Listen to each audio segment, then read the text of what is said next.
take a look at this problem. We got 40x squared minus 11x minus 2 equal to 0. And we're going to use zero factor property, so we have to get 0 one side, which we have. And then we want to factor the other side.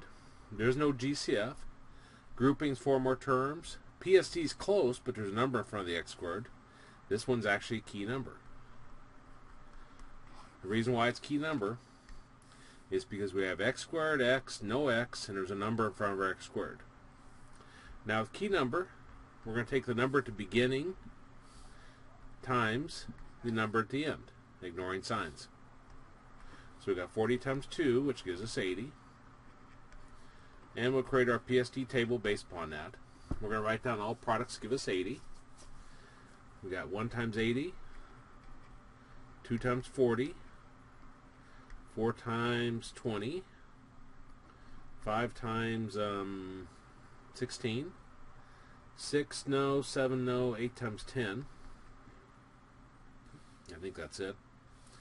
Now the S column, S for sum. We want to add these together. 1 plus 80 is 81, 2 plus 40 is 42, 4 plus 20 is 24, 5 plus 16 is 21, 8 plus 10 is 18. The difference column, subtract smaller from larger. 80 minus 1 is 79, 40 minus 2 is 38, 20 minus 4 is 16, 16 minus 5 is 11, 10 minus 8 is 2. The number we're looking for is a number in our middle term, which is 11, which is right here, which means I'll use 5 and 16. Now, remember with the key number, we rewrite our middle term using those two numbers. The larger one that we're using 5 and 16, so larger is the 16, will always be the same sign as the middle term, which is negative. So we're going to have a negative 16x. Number I circles in the difference column. D for different signs. Means one will be positive, one will be negative.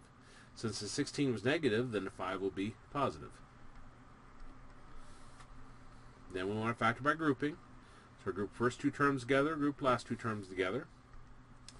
The first group, the first two terms, they have an 8 and an x in common. And that gives us 5x minus 2.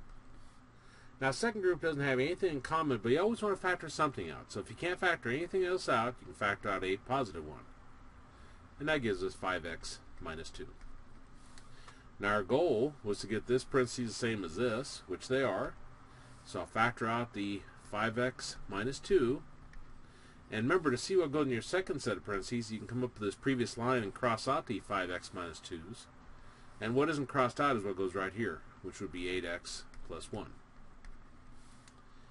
Now, zero factor property. It says you get 0 on one side, you factor the other side, you set each factor equal to 0. So I'll set 5x minus 2 equal to 0, and I'll set 8x plus 1 equal to 0. Now, these are linear equations at this point, so you go through your 4 steps for that. First step, get rid of parentheses, don't have any. Second step, get rid of fractions, don't have any. Third step, get everything with an x on one side, numbers on the other. So I'll take negative 2, move it to the right side, becomes a positive 2. And last step, divide both sides by number in front of your x. So divide both sides by 5. So our first answer is x equals 2/5. Now we'll do the same thing with our other equation. Get rid of parentheses, don't have any. Get rid of fractions, don't have any. Get everything with an x on one side and numbers on the other. So I'll take the 1 over, and it becomes a negative 1. Last step, divide both sides by number in front of your x. So I divide both sides by 8, and we get x is equal to negative 1/8. So our two answers are 2/5 and negative 1/8.